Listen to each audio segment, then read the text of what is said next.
Good evening or good afternoon, everyone. Hope everyone's had a fantastic weekend.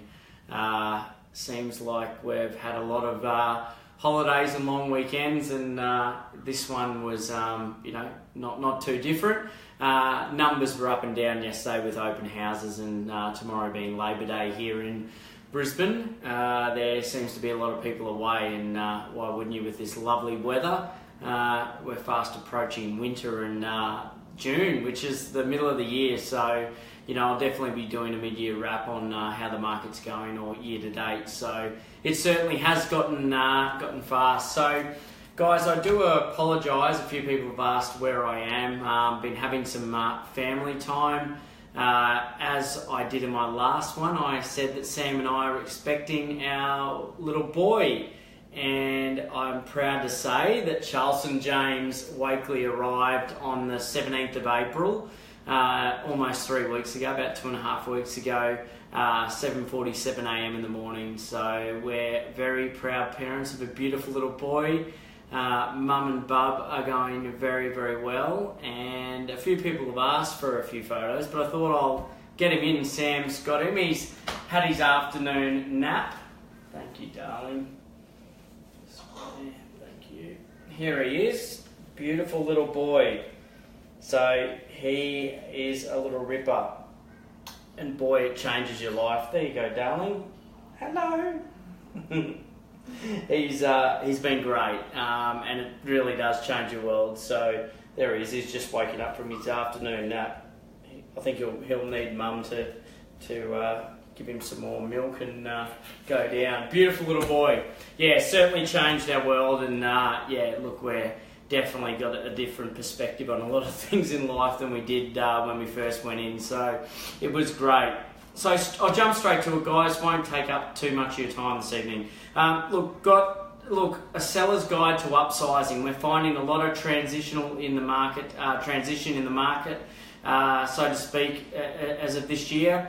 I'm selling a lot of properties for people that are buying one off me, or they've bought off me, or bought off someone else and looking to upsize. So there's a few key areas. Is why. Ask yourself why you're looking to upsize. Is it to look for more space? So, or is it the house? So there's a couple of factors there where I get people often that might be looking for a larger house, but not necessarily more land.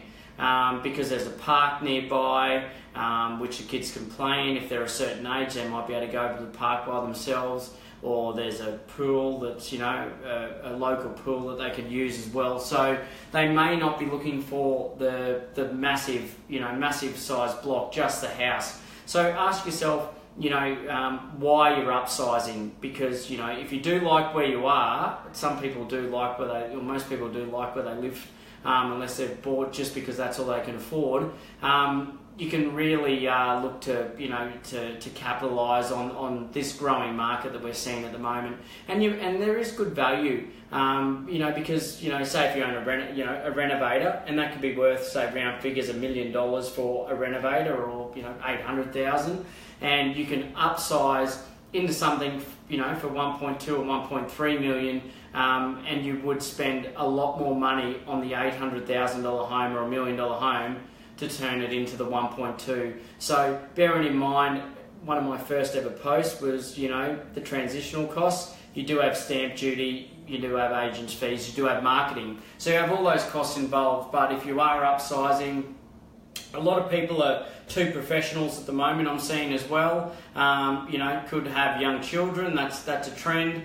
Both working adults don't have time to do the renovation, so they're why. Why are they upsizing? They don't have time to do a renovation. I mean, it's a huge job. It's a huge amount of cost at the moment. I know all the builders in this area are very busy, and they're really good and doing great quality product. So those sort of builders are providing that quality product, be it Grayer, be it Lilybill, be it ARP, they're three groups that I've worked with, and all do fantastic product, and they're providing that, that sort of proof that it's easier for, two professionals, or, even if, mum's looking after the kids, dad's away, dad's working a lot, easy to buy that home that's already done and just get the keys handed to you without going through all the renovation costs and everything in between, and you can end up with a far superior product and end up with a less hassle in your life.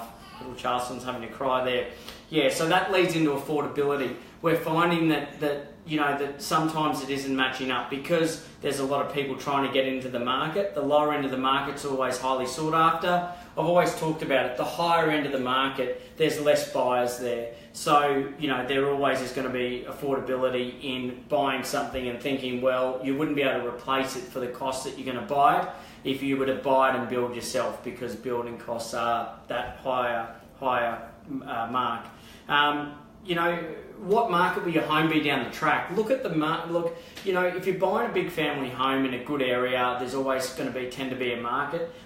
If you're buying it and it's in like a good state school. I use the example around here, Rainworth and Milton State School. And you're close to transport, you're close to cafes. By the way, a big shout out to the Barden Shed, just opened the other day. I've been 3 times. It's fantastic.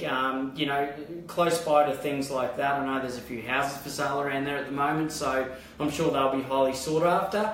You're going to find that if a house is popular when you do buy it, it often has a history of being pretty popular. If it's a hard one to sell or a hard one that sat on the market for a while, it may be a harder one. I mean, that depends on price. I'm just talking if there was nothing wrong or the owners didn't change the price.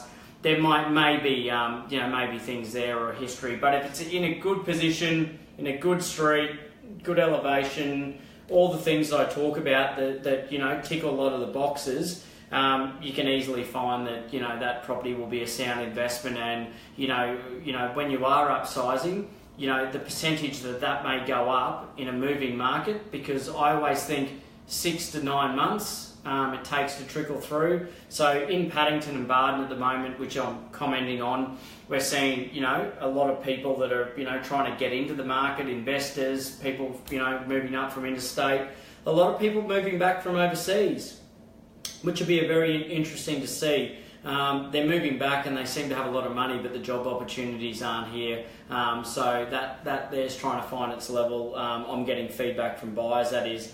So you're always going to have those things are always going to be in favour when you go to market your home. So make sure it's a sound investment, and purchase still purchase in the guidelines of the position is a major factor. And even if you may go forgo a smaller yard for a better position, because you can always change the house. Though if you can get a bigger yard and afford it, that's a great thing to do. Lastly, but not least, sell or buy first. That's totally up to your individual circumstances. Some people don't need to sell prior to buying, or they might do what's called a bridging loan, and do a loan, in fact, so that they can still settle on the property, because it can cause some pressures, I guess, around the sale of the property that they're selling to buy the new one. And if you're thinking of a number that's a bit inflated, you might be in for a little bit of a rude shock, and no one can dictate what the market's willing to pay. And I have conversations all the time. They say, look, we get a valuation done. It could be their friends, it could be family, it could be another agent, it could be a valuer friend, it could be their uncle and auntie, it could be anyone in the world that thinks their house is worth a certain amount. But at the end of the day, you're going to be dictated by the market, and that's something that's really important to listen to, because if the market's dictated a certain number, that's what matters, and they're the people buying the property, not your auntie and uncle that think your property's worth $2 million when it's not. So there's a few important points to remember, guys. I hope everyone has a great week. I'll still be working tomorrow, but I think a lot of people might be away, so it'll be interesting to try and get a hold of a lot of people on the phones tomorrow. And look, thanks very much for all the kind messages too, guys. Everyone sent Sam and I some really, really nice messages, really nice gifts as well. And, to the, people that follow me all the time in this social interaction that we're doing, we really do appreciate those kind messages. And, I think after, I put the post up that a little one that arrived, I had something like 107 messages to get back to. So it was really nice. And Sam and I really appreciate all your support and all your wishes for myself and Sam and Charleston especially. So look guys, look forward to seeing you next week, and have a good week.